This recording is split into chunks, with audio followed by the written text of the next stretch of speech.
Hey guys, welcome back to another video. Today I thought I would take you along with us for a little family trip to the beach. We're going to take the dogs out, and it's also a good chance to test out this brand new camera that I have.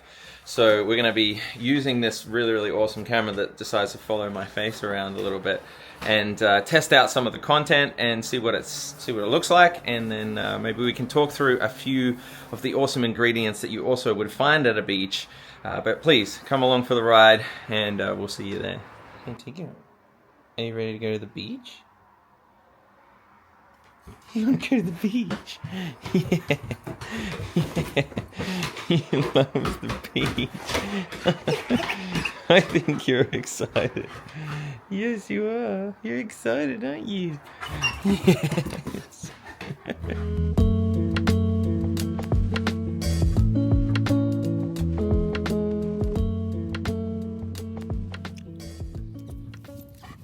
Quieto. Quieto.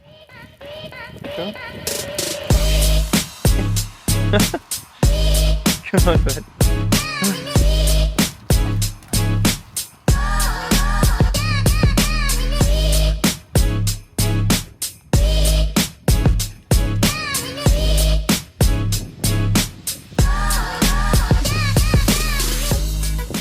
Doing well for 38 weeks pregnant. It's tracking my face so I can't turn it down, but you're doing well for 38 weeks on the beach. So this is our local dog beach down here at Sandgate in North Brisbane, and obviously the dogs love coming here. It's usually very much busier. Right now it's kind of empty. On a Saturday or something, this might be absolutely pumping full of dogs and people, obviously, and it's really nice. So this whole area is a huge swing of tides where when it's high tide, it goes all the way up to the walkway at the back that we originally started on, and then, like you can see now, it goes all the way out when the tide's out, which gives the dogs a wonderful place to be able to run around and go crazy. So it's a really nice beach, but there's not too much plant life, not too many things that we can have a look at in terms of gardening, but it's a really awesome place to be nonetheless. Sit. Good boy. Good boy. So this, everyone, is Tico, who can't sit still. It's very excited to be here at the beach. And our other tiny little fluff ball running around is Leo. Hi, Leo.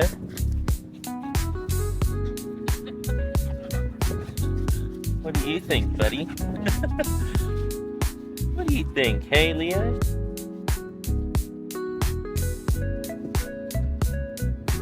Just enjoying your life. Nice stroll on the beach. Wow, look what I've just found down here on the beach.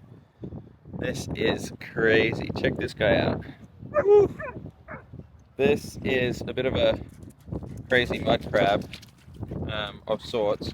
Now I think he's been possibly chewed on or eaten by some form of dog of some sort, but what's really interesting is that you can see this enormous claw. There you go, let me hold that up. Look, that could easily, whoo, I thought it moved just then. That could easily pinch my finger and maybe take it off. But one of the reasons that the beach is a really good place to find a lot of our nutrients is because we find things like this.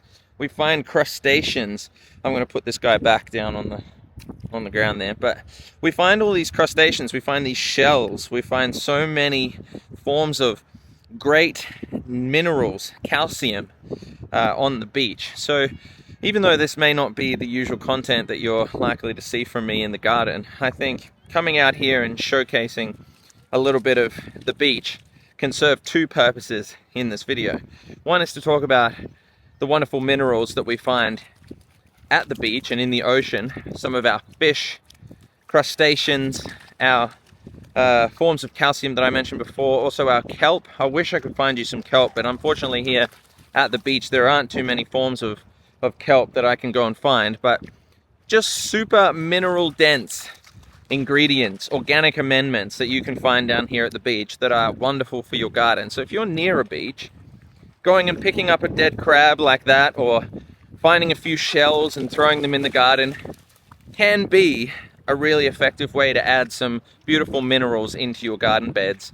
And as you know, part of the #1 blend, we have a huge amount of ocean ingredients, some fish bone meal, some crustacean meal, some kelp, as I alluded to earlier, and all of these things are absolutely wonderful for our garden soil. So one to look out for if you live near the beach.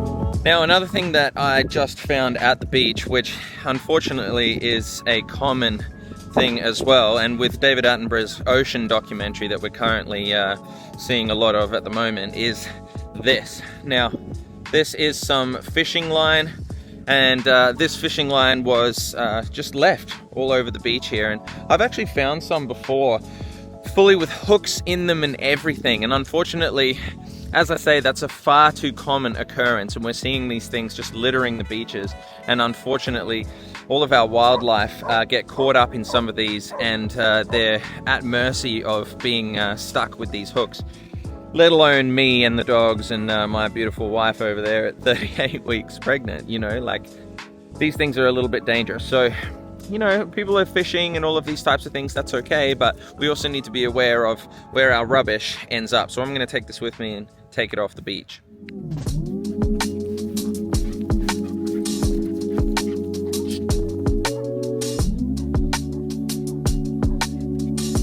Now, another thing that we love about being here at the beach is that you get to walk around barefoot in the sand, and we get to enjoy the connection back to the land and the connection back to nature.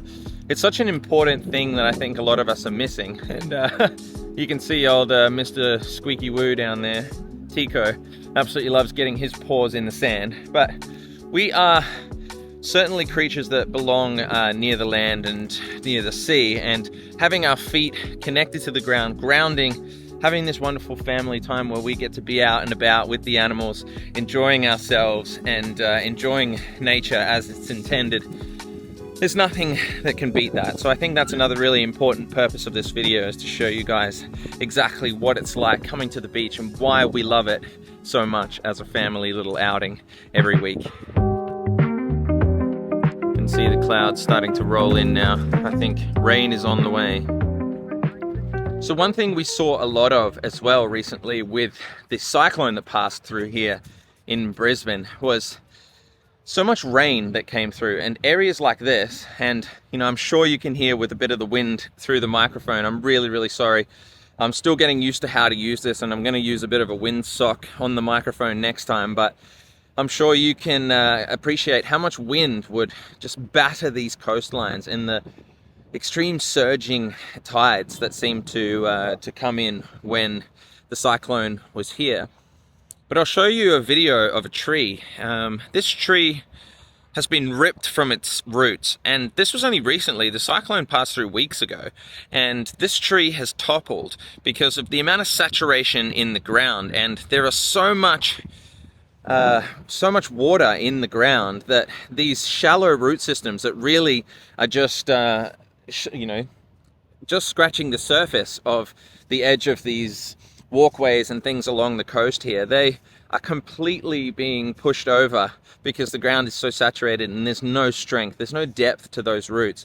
And there's also no fungal systems that help hold the soil all together, because we're on sand here, okay? This sand is pretty loose, it's pretty well drained, all of the water just saturates through this whole area, and it means that these roots are just ripped from the ground, so there's no stability for these big trees. And it's a shame, because they're lovely trees and they've been here a long time. So these are ways in which our ecosystems are being completely battered from the winds and the rain in places like this. So really interesting, at least.